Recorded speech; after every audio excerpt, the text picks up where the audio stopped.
If we knew more about our sleep, what would we do differently? Would we go to bed at a consistent time or take steps to reduce interruptions to our sleep? With Sleep Score, Apple Watch measures your bedtime consistency, interruptions, and sleep duration. Then, every morning it combines these factors into an easy-to-understand score from 1 to 100. So you'll know how to take the quality of your sleep from okay to very high. Know your sleep score with Apple Watch. iPhone 11 or later required.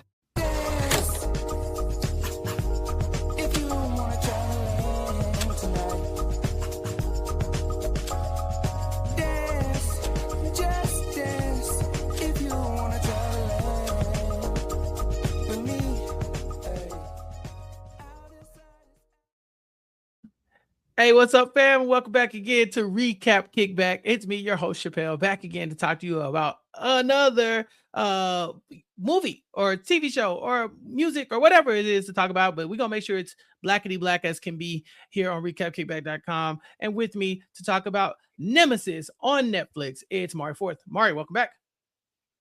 Yes, we're back. And, you know, we're testing the waters here of a very what's the word? It's a show that I've heard so many different reviews of that I was like, F it, I guess I gotta watch it, you know?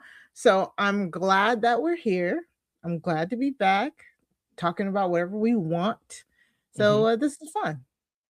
Yep, we're going to have a good time talking about Nemesis. It is one of the top shows on Netflix right now, and a lot of people have had opinions about it. And so Mari said, hey, why don't we watch it and form our own opinions? And so today, Mari and I have watched episodes 1 and 2 of Nemesis, and we'll be talking about that to help us determine if you, listeners at home, but even us, if we should be watching Nemesis, okay? And so this podcast will help you determine that, because we're going to run through full review of episodes 1 and 2, who to watch, what's going on, what the drama is, and where do we see it going as we if you do decide to continue watching it. So if you've already seen Nemesis, let us know in the comments here on our YouTube page, youtube.com/@recapkickback. If you are not watching us here on YouTube, hopefully you found us on the podcast feed and you've already subscribed, recapkickback.com/subscribe. But if not, do that and join us over here on YouTube, because it's where we have a lot of our content. Sometimes we play clips, we play videos, we got games on here, some from way back when. We haven't done a game in a while, but we do different things on the YouTube page to keep it fresh. So make sure you're subscribed and tuning into all of our Recap Kickback content if you are new here. Mari, how are the cup sales going? Cup sales are going pretty good, but of course they can always go better.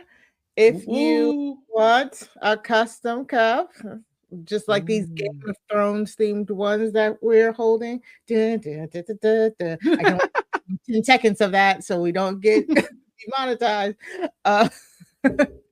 You can go to my shop. You can go to maricraftstoomuch.bigcartel.com. I've been working on the site all week. So coming up, I will have Interview with a Vampire themed cups. Bum, bum, bum. So by the time we cover Interview with the Vampire and House of the Dragons, there will be both of those themed cups on there. So, but you can always get a custom cup and put whatever you want to on there. If you don't want booked themed cups, if you don't want TV show themed cups, if you don't want reality TV show cups, because right now I have a lot of Survivor 50 cups flying off the shelf. Those are what I'm selling right now since that just ended. If you don't want any of those, I can do any custom cup. Just buy the custom cup, reach out to me, and we'll work one-on-one to and I'll make you your own special unique cup. So it's been so fun. Yeah. It's been definitely fun. The funnest thing about it, like, yes, I'm selling cups, money, woo. But the biggest thing is just getting inspiration to make cups, you know what I'm saying? Just to have fun and be creative. So please order so you can give me ideas to make your cups one of a kind. Yeah, and Mari, you haven't said this part out loud, but it's the quiet part, so I'll say it. Interview with the Vampire starts in 2 weeks. It does. In 2 weeks. It feels like it's next week. It's so close. It is so close. Yes. Interview with the Vampire with House of the Dragon right there on its tail. And then, of course, we got to fit in our other content too. Where are we going to find the time, Mari? Oh, I don't know. You'll know I'll be here for Interview and Thrones. Yeah. The rest, you got to figure that out. This is your channel. Ooh, okay. No, that's a good point. Maybe you listen, we got a couple weeks. People, let us know in the comments. If Mari is busy talking about Interview with the Vampire and Game of Thrones, putting her, her massive book knowledge to work over there. What y'all want me to talk about in the meantime when I don't have Mari? Do I need to bring in some guests? What are we thinking? Do we need the reality TV coverage? We need to go to some movies, maybe some classic movies. We got a little time on our hands. So come let me know what we should be doing this summer while Interview with the Vampire and House of the Dragon are going on. Anything else before we jump into Nemesis episodes 1 and 2? No. I mean, how was your week? Like that's I'm like it's like pushing this off like as much as oh my God, Mari, I'm sorry, I just realized June 28th, BET Awards. You're not going. Yes, we do have that as well. BET Awards too. Ain't that the same night as House of the Dragon and Interview with the Vampire? No. House of the Dragon is June 21st. They are all on the same night, so we will have to all figure on that a out. Sunday. Yeah, they're all on a Sunday. We'll have to figure that out, but yeah. Ooh, that means y'all should be heavily subscribing during June. Yeah. Like I want those subscription numbers to go up. We are going to be working triple hard, bringing you all this content. So if you are already subscribed to us, which I'm hoping you are, maybe you accidentally found this and forgot to subscribe, make sure you subscribe, but also tell a friend to subscribe because that's the easiest way to support. Like for real, it's free. It helps us. It does help us. Yeah. Subscribe, share the podcast, all that good stuff. One more programming note. If you follow my personal account on Twitter, what are you doing? Get off of Twitter and come to Blue Sky and follow Recap Kickback on all social media platforms. You can follow Recap Kickback on Twitter, but I prefer if you come do it on Blue Sky or even join our Facebook page, recapkickback.com/Facebook, where you can get some of our posts. I promise I'm going to do better posting in there. It's just having to post on so many platforms. It's getting so daunting. Why don't you just join me on Blue Sky? Because if you are following my personal account, you might be getting harassed by the Chappell Bot 3000 is what I call it. I have been hacked. If you know me, you know I don't even use that Twitter account like that. So it's out there just wilding on its own. But if you got a DM, take it as a sign that you need to come follow Recap Kickback on other platforms and leave that Twitter place alone. But yes, so beware. If at Chappell's _show at you, DMs you, ignore that person. That ain't me. I would be sending all my contacts through Recap Kickback. There you go. Sounds good to me. All right. Now, let's talk about Nemesis. Now, as we discussed, Nemesis is the most recent, I think, Netflix original cop drama that premiered on May 14th. And this crime drama has been getting some mixed reviews. I was planning on watching it, obviously, because that's what we do here. But I wasn't in a rush, especially because, like I said, the reviews were coming in a little shaky. It did seem like some people were saying this is awful, and other people were like, "Oh no, I'm really enjoying this." And so the truth had to be somewhere in the middle, Mari, right? Right. People were saying, "Oh, this is awful," and then it was like number 1 on Netflix for like 4 days. And then I was seeing other people like, "Oh, this is great." And I was just like, what is happening? Like, I literally was so confused. It felt like whiplash because 2 seconds, I'm like, "Oh, people are saying it's bad. Never mind. I'm not going to watch it." Then I just saw a whole bunch of, "No, this is good. I don't know what y'all are talking about." And so I was like, when you get that much mixed reviews and when everything is like, what's the word? Starts with a D. When it's like that, it's the word starts with D. Anyways, when it causes that much conversation, I have to check it out. Like I need to kind of know where it falls because now my interest is peaked, and that's why they say like no press is bad press. Right. Because if people weren't talking about how bad it was, we wouldn't be watching it, right? And if people weren't talking about how good it was, we won't be watching it, right? You gotta hype this stuff up. At least you watched it. I think one of our mission statements here on Recap Kickback is that we're gonna talk about the black stuff. If it gets 50 views on our channel, then guess what? We got 50 views, but somebody gotta highlight it because hopefully it makes other people go and check out these things. And then maybe we get more black content. So you take the bad, but then you also get the good stuff too when it comes around. Most recently, Mari and I had talked about Is God Is, which is a great movie that I enjoyed. And so you can catch our review here on our podcast. But, the more people talk about it, hopefully it gets a little boost from everybody talking about it. And then, of course, I love boosters in theaters as well. We got to support these black films and, black-led shows whenever we can. So we are going to dive into these 2 episodes. If you've watched further than that, then obviously you'll know more than us, but we won't get into any huge spoilers for the season because we've only watched episode 1 and 2. Now, this show was created by Courtney Kemp. I believe she started working on the Power franchise. I believe she's one of the creators of that. And so when I saw that, Mari, to me, that made the tone of this show make a lot of sense. Like it feels very Power adjacent to me. Okay, I did hear that. I did hear that this was Power adjacent. And then I thought it was weird that there's like so many people from Insecure and so many people from The Wire in it as well. That does make some sense to tonally.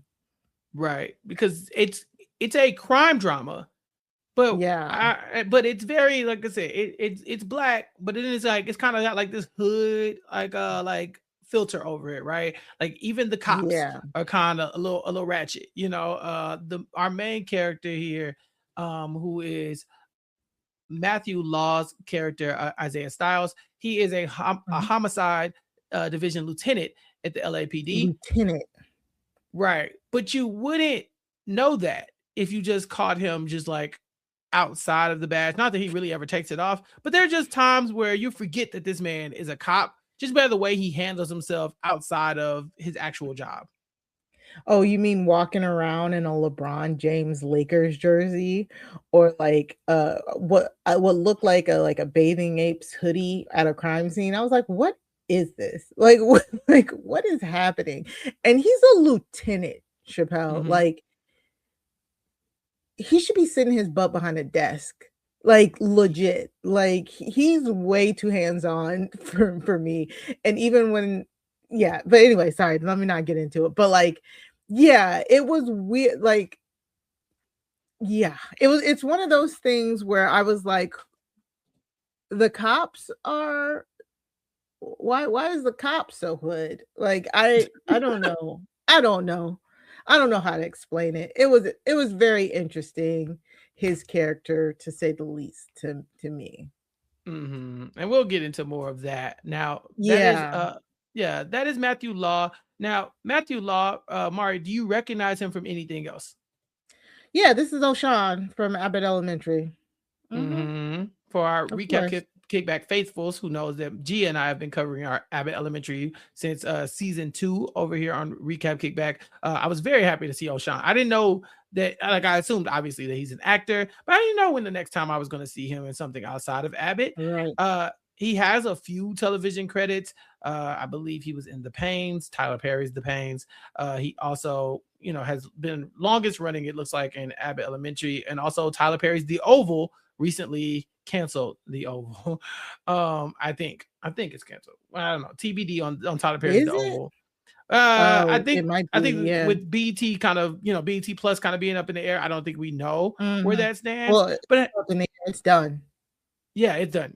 But where does that leave these shows? And so maybe we will see more of him in the future. But yeah, very happy to see him as a lead role here in Nemesis. Lead across from Elon Noel, aka Coltrane Wilder, in here from Insecure. Okay. Yes. Who? Daniel. This is Daniel. Yeah. Who? I mean, I don't know, Chappell. Like I know we're going to go through the whole thing, but I just want to know how you want to do this, because I think my main thoughts is, and why the people are probably here, why they clicked on this video, is because from everything that I heard about why the movie was so bad, it landed on the two leads, right? Oh, okay. Go on. Okay, you didn't hear this? Okay. No. So, Elon, is that how you say it? Noel, Elon, aka Daniel. Elon, yeah, okay, Elon, yeah. Amazing, just amazing. Like this role of Coltrane, which is a weird name. Okay, Johnny Coltrane. All right.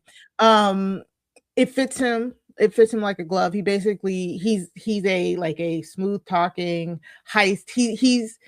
He's the leader of a heist gang. He's the leader of a heist gang who is trying to go legit, because they always are. Again, flashbacks to Power. Like, yeah, for sure. He assembles a crew and they do like robberies. They normally do well planned out, high stakes robberies, and we're introduced to him during a robbery. So he's very smooth, very debonair, very calculated, just very good. Matthew Law's character, yes, on the other hand, or as we just talked about, O'Shawn, as Lieutenant Stiles, he is like a really gruff LAPD lieutenant who is like obsessed with busting cases. He thinks he's like the smartest person in the room, and he's like a bulldog. Like he wants to solve the case, and it's often at the detriment to his family. We do meet his wife, Gabrielle Dennis. Shout out to her. Yes, Queen. A Black Lady sketch show and so many other great roles. And like his family life, like you can juxtapose their family lives. And where I saw the most criticism of this show was in Matthew Law's acting. And I thought that the criticisms were valid, but I wasn't quite sure if it was his acting or the direction they wanted to take with the character. I wasn't sure. Because he, like, we always get this is not new to the cop genre. There's a cop who's overzealous, he overdoes it, he puts everything, puts the case before everything, and he's like cussing people out, and but like this felt too much, and I was like, is it the writing or is it his acting? And I don't know where I land on that. So I want to hear your thoughts maybe first on the acting portion of it. I didn't find right. Like we watched 2 episodes, so I don't want to just jump in on his acting, and we're so early on, so maybe it does get better and or worse at times after this. But through 2 episodes, I didn't really have an issue with the acting. I didn't believe the character because of who the character is. We will find out is like you said, he's a gruff cop, but not in the same way that we get gruff cops before, like grizzled veteran cop, been on the like seen it all, kind of done it all. This cop, he is so crime adjacent. His dad being a criminal, his just now deceased brother being a former criminal as well. And so because of that, he's kind of got a criminal edge to him. Everything he does is like you said, a little bit more hood than your typical cop, right? It's just the way he's acting and presenting himself. He's not acting like a lieutenant. And not to say that these cops don't exist, but even them, I don't believe them, right? Like after a while, I'm kind of like, why are you acting like this? You don't have to. And for him, it's kind of where I am. Like at some point, he was able to move up the ladder, up the ranks at this police station. I mean, with the LAPD.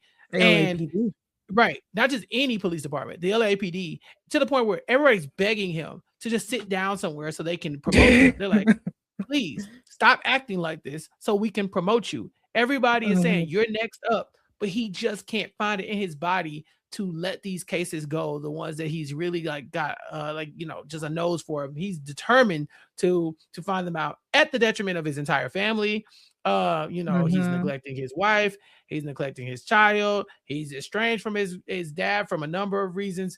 But yeah, he's so much of a cop that like you could kind of imagine how that would look. But for him to be so much of a cop, he doesn't act like that at all. He acts like somebody that would rather be in the streets than actually doing this. It's almost like he's in a fight with himself. Like his dad is telling him, like, you're just like me, you're just like your brother, you're one of us. And his body is like, no, I might be one of y'all, but I'll never be one of you. So I don't know. It felt like to me, the character himself is not somebody that I can find myself rooting for very easily. I like that. Yeah, exactly. It's like the character, he's not a rootable character. That's kind of what it kind of boils down to. Maybe it's because he flounces the rules of the law while trying to be the law. It just doesn't it's kind of like annoying. It's like, dog, calm down. Like that's what it's like. Everybody is, like you said, it's like everybody's around him. It's like, chill. But we do know in the first 2 episodes that it seems like he has that battery in his back because it seems like his brother may have been his partner at one point, or like, was it his partner? Because it seemed like his brother was a cop. Yeah, his brother was a cop. So his brother, it seemed like his brother may have been his partner or something at the time, but he comes up on his brother who has been shot by some criminals, and his brother is gone, and he blames his dad for his brother's death. We do know, like you said, his dad, I think you said his dad went to prison for a long time. His dad was in like really, it seems like he was wrapped up in really street like gangs or something, and he blames his brother's death on his dad. We haven't watched far enough to figure out why, especially now that his brother was a cop. I'm wondering if it was like a Departed situation where his dad like made him join the cops so that he could be like a dirty cop or something. I don't know. I will say up top here, I do plan on finishing it because at this point I do want to see like where it goes. Or whatever, but that was like the main criticism. Well, it was his acting. But I do think, like, now that you mention it, I think it might just be the writing of the character, not the writing, but yeah, the character itself was just not fun, not fun at all. Like he left he went to spend a day with his son, who has to be like 15 or 16, and he pulls out his police radio. He hears some call on the radio. It ends up like abandoning his son, and tells his son to get an Uber. Like he's a police lieutenant who can't delegate. Like, what are we doing here? You know what I'm saying? Yeah. Like he has to be the person who solves the crime. You don't have to be. You don't have to be. It's like he again thinks he's the smartest person in the room, and not in an Alex Cross type of way. You know?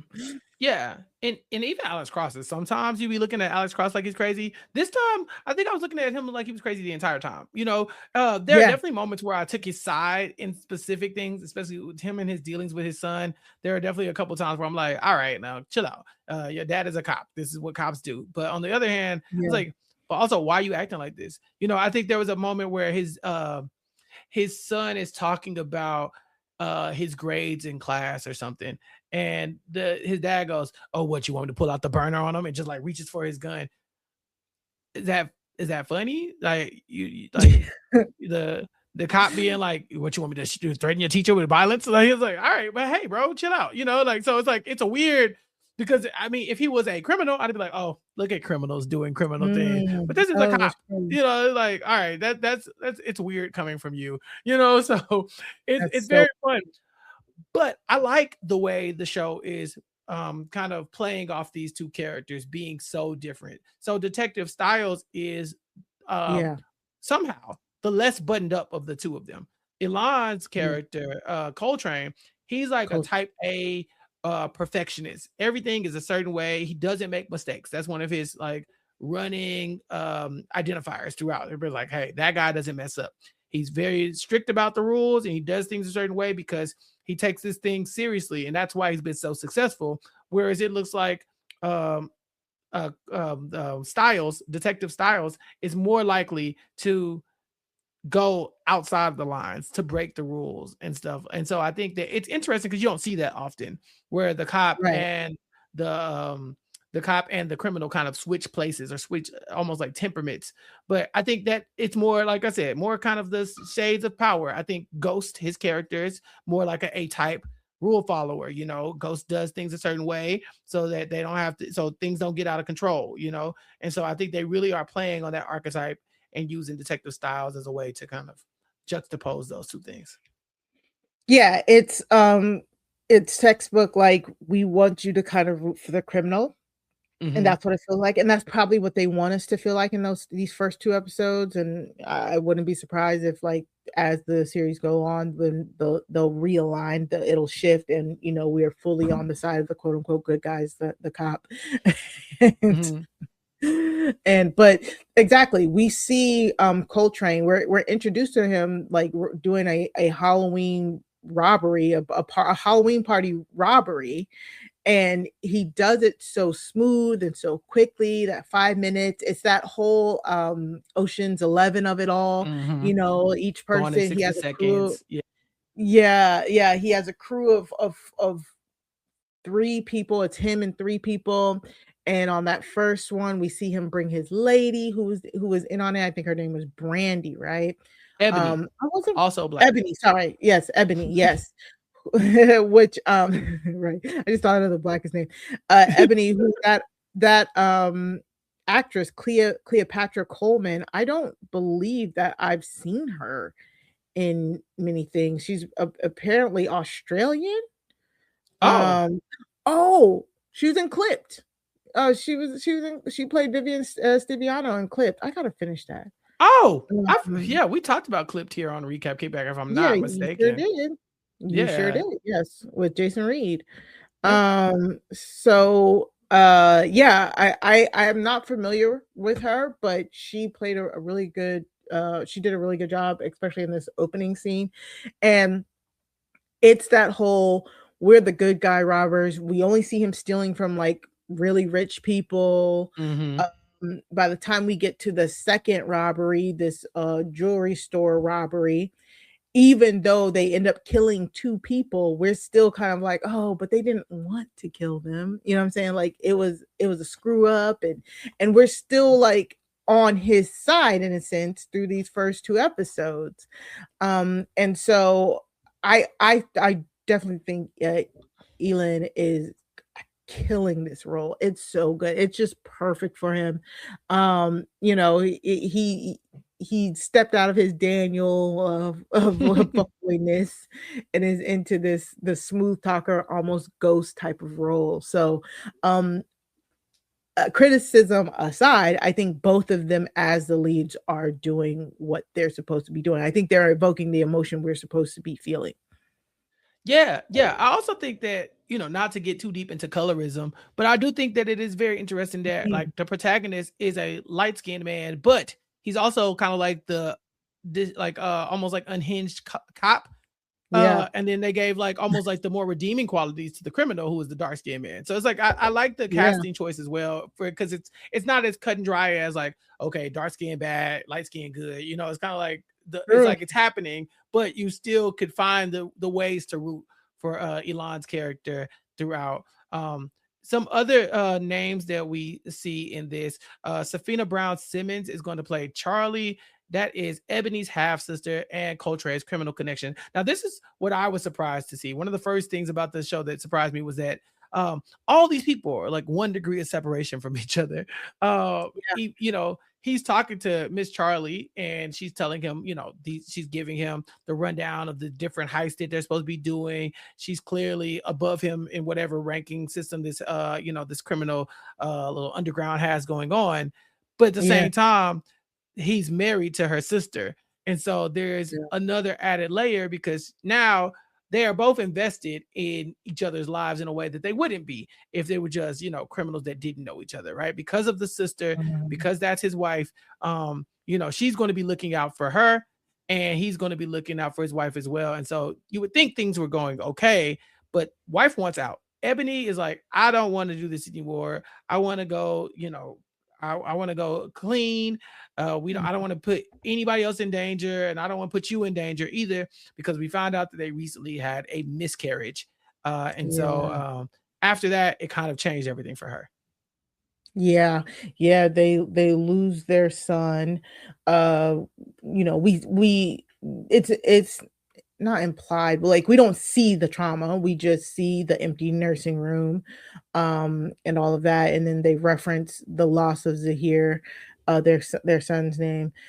So she's going through it, and we see Coltrane buying another strip mall. Apparently, it's like he said like his real estate agent, who was the guy from Royal Pains. I was like, how are people like big name actors are doing cameos in this show? He's like, oh, this is like the 13th or the 30th, I don't know, strip mall that you bought. Should I put this in the same shell corporation? And he's like, no, this one is going into Wilder Holdings. This one will be legit. And he's like, I'm trying to get out. And it's that age old, the criminal who's retired, who's about to get out. It's the same as the detective who's about to retire, right? It's like that one more score that so you're rooting for him because you're like, oh, he wants to get out. So you're just rooting that he gets the one good thing happens and he can get out.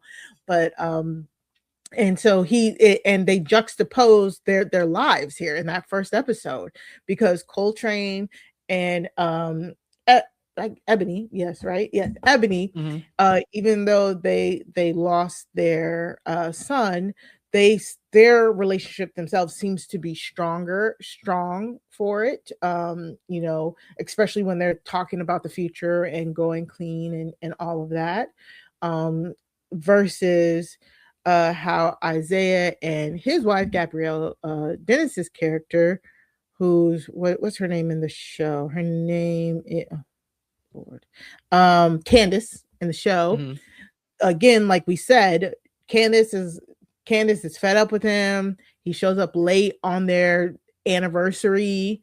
She thinks he forgot their anniversary, finds out he didn't, but still, we find out he's living outside in their like pool house or something, like, and that they're currently going through a separation.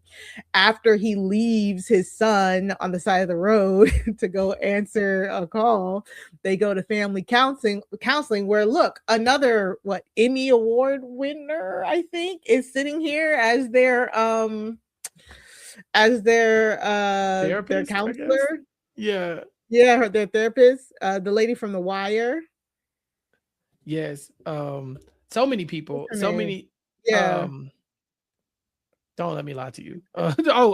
Franklin's mom. Mama Bark yes, and Franklin's mom. Yes, Franklin's mom. Franklin's mom. She's Mama Barksdale in The Wire, and then she's Franklin's mom in the Snowfall. Which did I send you did I send you the TikTok of somebody was watching Nemesis and they were recording it on their phone, and they said, my sister hates this lady, so she was recording on their phone, and when the lady from Snowfall's face came up, her sister started cussing her out. Hey man, through the TV. Look, Brianna Barksdale was wrong as hell. But Franklin's mom was not wrong. That lady did what needed to do. Michael Hyatt. No, sir, I could have sworn you didn't like her. Run the tape back. Okay, wait. Well, you're right. You're just contrarian. Run the tape back. Oh, so now I'm a contrarian because I don't think that man left, so was ready to leave his mama for dead. And you think I think that she should have gave him some money and let him go off scot-free? Hell no. Nah. Hell no.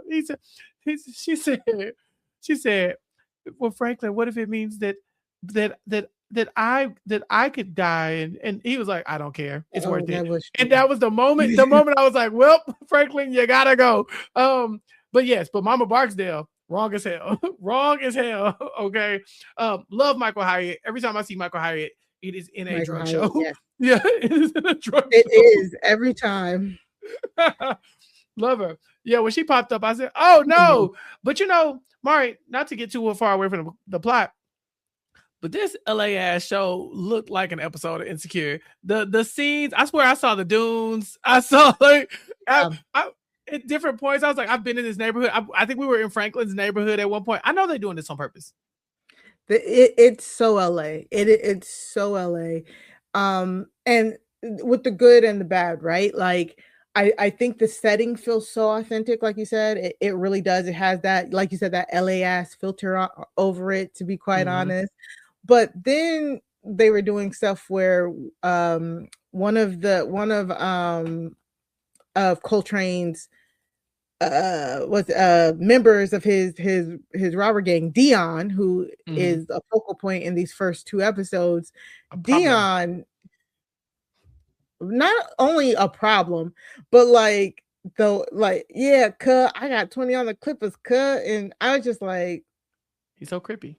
Okay, but then yes, I was like, okay, so he's the resident Crip. Okay, cool, sure, fine. They wardrobe messed up and had him in a red shirt right after we confirmed that he's a Crip. He's an undercover Crip. Literally. He's an undercover Crip. He can't wear blue all the time. Then people gonna know, as if they don't hear him saying "cuh" and reporting that it was his C-Day, Mari. C-Day. Where's Thug Yoda? Right, where's Thug Yoda? We need to both of them. Yeah, Bick and Back, Bimble, eating Bapton brunch. Yeah, bring back Thug Yoda. We need, like I said, you have to have the yin and the yang. You have to both. You can't just do one. Because that was like, I was like, man, somebody failed the directive here, because if he's supposed to be so down, they track down his set, all of this, and you have him talking crazy on here. It didn't even sound right coming out of his mouth. I'm sorry, it did not. How you gonna have him in red? How you gonna have him in red? Creepy. He's too creepy. Literally, the next scene, Chappell, right after the C-Day scene, he was in there talking with a red shirt on. I said, "No, I know you." I know. Mari said, "Y'all out here set tripping, and we don't like it here on Recap Kickback." I don't. Yeah, it don't. We don't respect it. I'm glad you brought him up. He is a focal point here because what we find out is that after the miscarriage, basically months go by. 7 months, I think, go by between when Coltrane's last big heist was so by the time the 7 months is over, his crew is hungry. They got family to feed. They got, they got baby mamas and all kinds of stuff that they got to support, grandmas, all kinds of things. And so they're ready to make more money. And Dre, this super Crip, he is one of the reasons why things are starting to fall apart.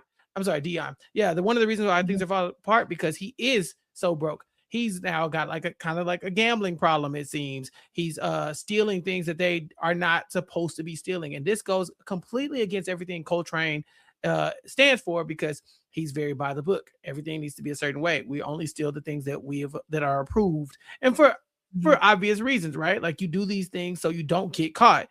But with Dion being so down bad for months, he's trying to make ends meet by stealing extra stuff, taking a watch here and there, gambling it all away at the same time, because he's trying to get out of the hole that he's probably in from gambling as well. And so he will be the big source of conflict, because his crew is also very loyal to Dion. Dion's nephew, I believe, is also a part of the crew. And I didn't know if he meant like nephew, like that's his his mom's child, or nephew like how Snoop Dogg be saying nephew, because we in LA. So, but I think I landed on they actually blood, maybe. They don't look alike. Yeah, they don't look alike. I think his nephew's name is Stroman, right? And something like that. And Stroman and Coltrane are like, they're close, and you can tell they're the brains of the operation. And I definitely settled on like, oh, that's definitely his nephew. We're all black. We know. Right. We all have the uncle that is younger than us. I definitely do. Sure. And what about it? My uncle definitely 2 years younger than me, if I'm not mistaken. Exactly. So I thought that was pretty funny. But yeah, so Dion Dion has I think he said like 4 kids or something like that. Some to that effect, 4 kids. 4 baby mamas. I don't know, but he has lots of kids and he has lots of gambling debt. And in the first heist that we see in the Halloween party, he takes that watch.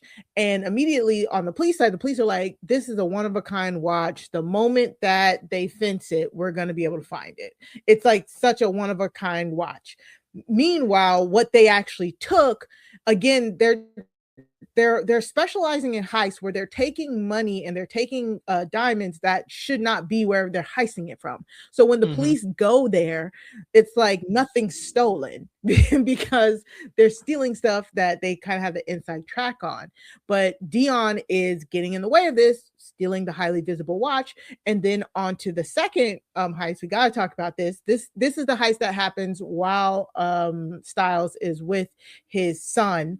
And they are told by Ebony's sister that there are unmarked diamonds in these 3 stores. They split up the diamonds. They're holding them in these 3 stores. They're unmarked, unregistered. They're like perfect to sell diamonds. Whoop-de-whoop-de-whoop.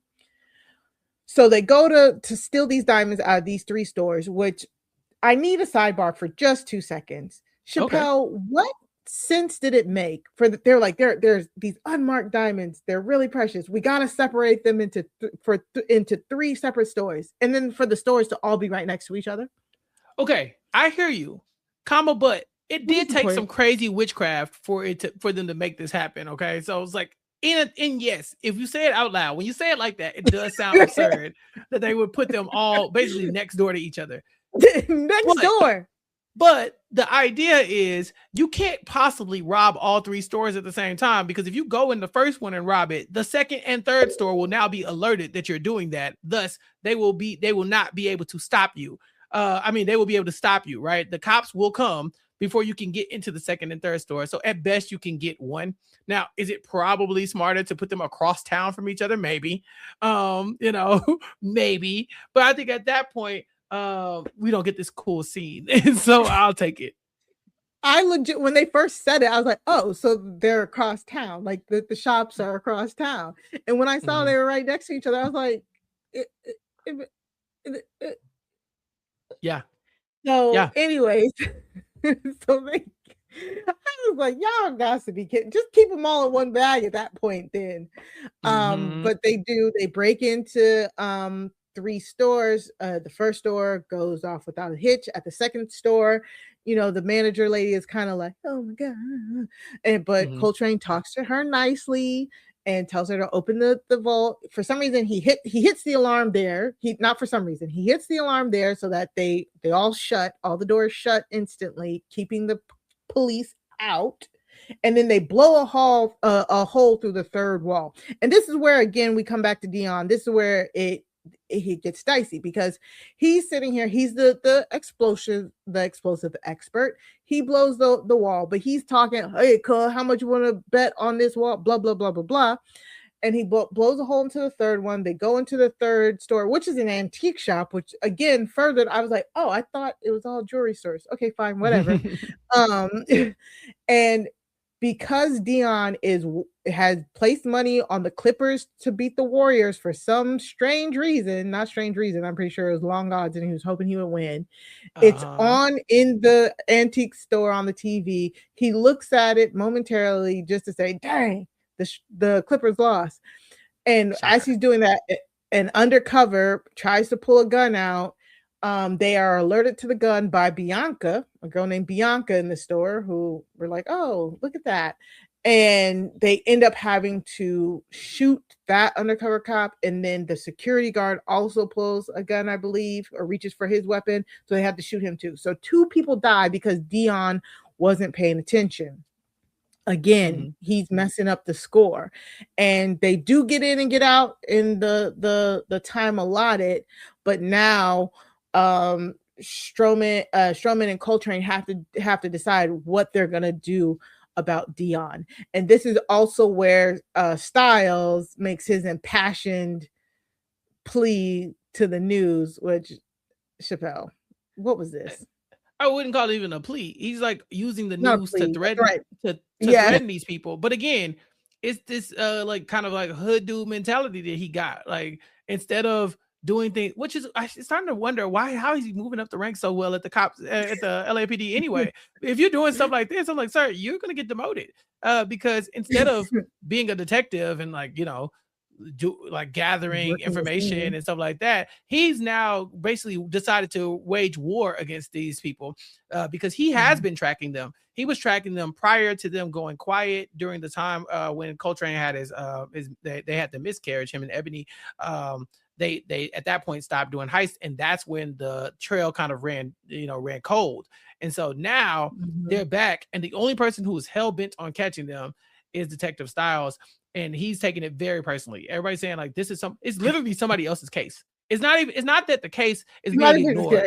Yeah, it's not that the case is being ignored and like he's like, it's like somebody has to be the police here. No, this is somebody else's case, and I want it to be my case. And so I'm going to get that person kicked off the case so that I can be in control of the things that happen here. And he does make this big, like just like impassioned moment, but again, something that you would not expect from a detective. And so now Coltrane's group knows that he's onto them. And so, and I guess a win in his column is that because they've made such a big scene killing these people, the pieces are starting to come together for him. He is starting to be able to say, okay, I think it's this crew. He's starting to pick apart different people that could be a part. He finds there's a snitch named Tai who he will go and link up with and kind of interrogate to get more information about Dion. And so he's slowly building like his suspect list. The one person he can't really place a finger on is Coltrane, because he's not like the rest of these criminals. We found out that a lot of them, they all spent time in jail together, at one time or another. And this is probably where this crew was formed. But while the rest of them have like longer rap sheets and even military backgrounds, he's more like the quieter of the bunch, probably a little bit more measured, but he doesn't have the same kind of like file that the rest of them have, right? When they look through his file, they're looking at all these people of interest, and it takes Detective Styles to be like, nah, give me more information about him. And that's when Coltrane is finally on his radar, because for a long time he was not.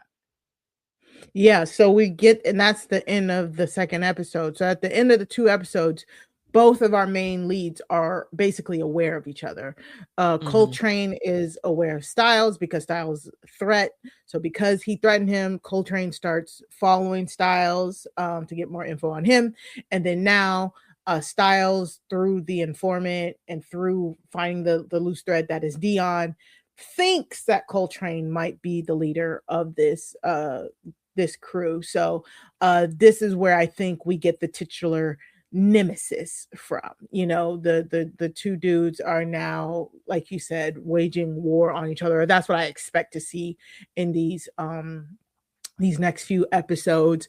I will say Ebony's sister is like, y'all made the block hot. Y'all dropped 2 bodies. Y'all made the block hot. I'm not about to fence these diamonds. You're going to have to go and meet up with the buyer. You and your whole crew got to go meet up with the buyer. And they're like, we don't normally do this. We normally get the stuff, give it to you, get our money. But she was like, nah, man, y'all got to go do it.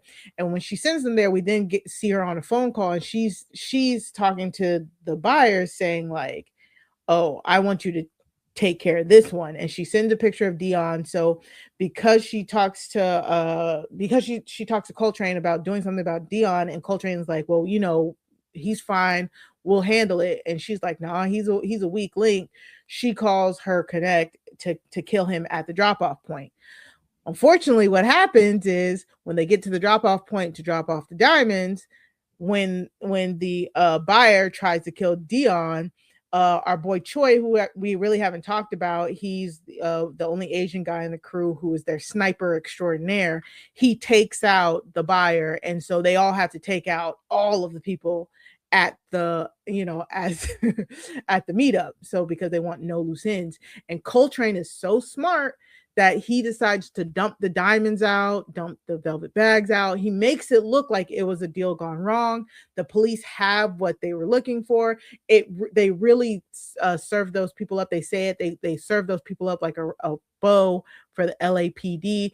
And you're like, yes, Coltrane. Like they get their money. They're short a mill, but they get their money. Those people are taken care of. There are no loose ends because, again, Ebony's sister, what's her name? Ebony's sister? Charlie, yes.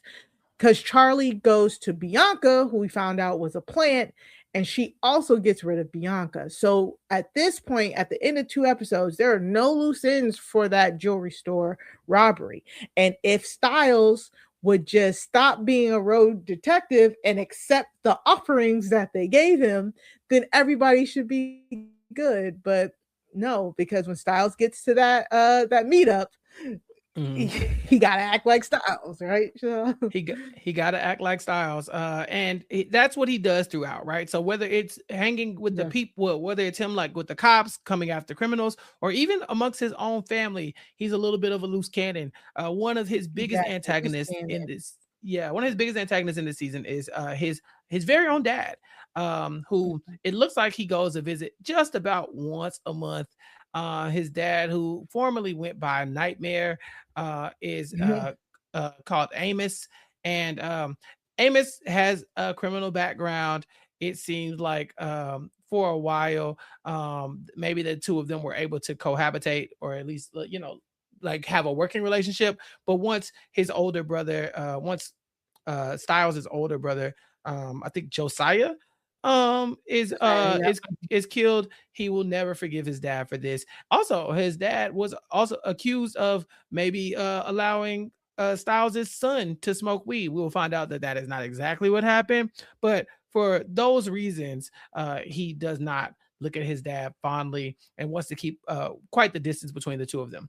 He will end up going to family therapy with his wife and child, because he did leave his child on the side of the road to go fight crime. That's not great.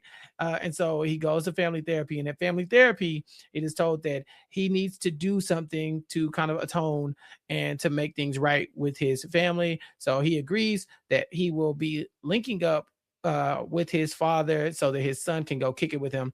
And he'll also be going to a charity event with his wife, because that's what she wants him to do. He does not want to do either of these things. He wants to stay far away from his father. He does not care about this charity event, but I care a lot about the charity event, Mari, because the one connection that we haven't really talked about is that Styles' wife is very familiar with Ebony, who is Coltrane's wife. Ebony. Candace and Ebony are really good friends because of or at least they're becoming good friends because of this charity thing that they do together. So once again, these people are 1 degree of separation away from each other, and I'm just waiting on that collision course, because it's coming, where they have to meet in public and can't get to each other, but they have to kind of like size each other up. I love that scene in any show that has ever been, where the two people want to kill each other, but they can't because they're in a room full of people. Yeah. And we are definitely headed towards that stare down moment. So again, really good setup. Styles also brings in his police crew. He has the young police officer, black police officer, who looks up to him. We got the white guy from The Wire, one of the police officers from The Wire, and then his partner, a Spanish lady. I don't have any of their names. That's why I'm just describing them. Oh, all 3 of the Yvette Cruz is the detective that works in homicide with him. Yes. So all 3 of them are looking at this scene that is left, and they're like, let's wrap it up. It's good. We're done. And he's like, because they're the task force. And he's like, no, that crew is still out there. So it looks like it's going to be crew versus crew. It's going to be them versus each other. And so I'm excited. Like I said, I will definitely continue watching. And, to answer the question, Chappell, for me, or like, I guess, was it good though? Shout out to Jazz and Jason. My opinion is, it's entertaining enough. I don't even like action style stuff, like action dramas, movies, or anything like that. But I thought it was good enough for me to like turn it on and watch. My husband, on the other hand, after when he thought it was a movie at first, and when the first episode went off, he's like, "This is a show." I was like, "Yeah." He's like, "Nah." He was like, time "No, out. I can't do it. I can't do it." So I think it's just one of those things. You have to watch it and figure out what your taste is, if you like it or not. How about you, Chappell? Yeah, I'm definitely gonna check it out. Like it wasn't a hard watch at all. It's interesting. I want to know kind of where it's going, how it's going to end. I have my eyes kind of on death watch for a couple of people, like the new young detective. He's dead. He's dead. He's out of here. He's dead. He's dead. Put a fork in him. He's done. And so I want to see who will make it out of this alive. But also kind of want to see how this ends. Where it's going. Yeah. And so I'm gonna check it out. I definitely strongly recommend that everybody else check it out too. But Mari, my question for you is, are we going to come back and talk about how this all ends? I mean, we have so much going on in the next we have few weeks. A lot going on. Yeah. Are we going to have time to come back and like kind of wrap this thing up? TBD. All right. Well, let us know in the comments here on our YouTube page. I was about to say, let us know. Do you want us to finish it? Yes. Are we like, did we stop too early? Is it going to get crazy? Did you watch it and you loved it? Let us know here in the comments, youtube.com/@recapkickback. Or you can leave a comment on Spotify. Now I've seen that's a thing that you can do. So do that and tell us if you want more coverage of Nemesis on Netflix. Yeah. The people. Let's ask the audience. Yeah. In the hands of the fans, Mari. Yeah, exactly. Okay. But next week, we got a lot to possibly talk about. In the next couple of weeks, we're going to have a lot to talk about. And so make sure you're tuned in and subscribed. Recapkickback.com/subscribe to keep up with all that and more. Mari, tell everybody where they can find you in the meantime. Well, you can find me over on Crime Scene. Me and Sarah Carradine, we talk about true crime documentaries over there. Man, we've been back-to-back bangers, man. If you haven't been paying attention, if you're not subscribed, please go subscribe. You can go to crimescenepod.com. 2 weeks ago, we covered The Cult of Nature Boy, which has been getting really rave reviews. And coming up, what's out this week is The Crash. We talked about The Crash on Netflix. 2 properties that everybody has been talking about. Go listen to us talk about it. It's nuts, bananas. It's so great. So much so everybody wants to tell us what's going on that we might do. We're gonna we asked for speak pipes and for everybody's thoughts on The Crash, and we're gonna do like a listener. We're gonna throw it together like a listener, like a listener's episode, like listeners' thoughts episode on The Crash. So go check us out. You can go to crimescenepod.com. That'll let you subscribe wherever you get your podcast. Also for Crime Scene, if you want merch from Crime Scene, I am selling custom Crime Scene tumblers through my shop. So again, you can go to maricraftstoomuch.bigcartel.com and you go to Crime Scene Pod merch tab. That's where you'll find the different styles available for our Crime Scene merch. You can also go to buymeacoffee.com/crimescenepod. If you were already a member of buymeacoffee.com/crimescenepod, you would have gotten The Crash episode early and ad free. You would also we have 6 member exclusive podcasts up there right now and plan to add more. And if you're a member of buymeacoffee.com/crimescenepod, you would have access to our live episode. Chappell will be joining us next week, next Friday, June 5th at 9 p.m. to record an episode live. And if you're a part of our membership, you'll be able to be in there live while we record. You'll be able to see all of our flubs, all of our mess ups, all of our bloopers that normally get edited out. So lots of good stuff if you join at buymeacoffee.com. Go over there, sling us a couple bucks. And finally, you can find me on Blue Sky at Mari Talks Too Much. That's 2 like the number 2. I am only on Blue Sky. That's it. Nowhere else. How about you, Chappell? Make sure y'all show up for that live recording because we're gonna be talking about The Nightmare Upstairs, and it is cracked. I saw the trailer and I don't even know what to say. My mouth was on the floor. I don't know what's going on, but I'll be there, and hopefully y'all are too. And then of course, all the things that we have here on Recap Kickback, especially the Flavor of Love stuff that we have going on. Chappell and I are making our way through Flavor of Love Charm School. And I also did a guest spot on Happy Media. It was so much fun to go over there and talk to Thaddeus about my comfort show of the moment. And yeah, so check that out. I'll have to put that link in the show notes as well once he posts it, so that you can go and see me talking about my comfort show of the spring, Survivor 50. And so check that out and more by making sure you're subscribed and following the podcast on all social media platforms. But that's it. So for Mari and for myself and for all of you listeners, you ain't got to go home, but you got to get the hell up out of here. We will talk to y'all next time. Peace. I've been trapped behind Maria, isolated like it's North Korea. Smaller city with some bigger dreams. The wall is cracked, I'm looking in between it. The world is yours, but man, I gotta see it. They say it's hard, but man, I gotta see it. The air I'm breathing can't feel my chest. Wait on life, I wanna hold my breath. I'ma get in my goddamn self.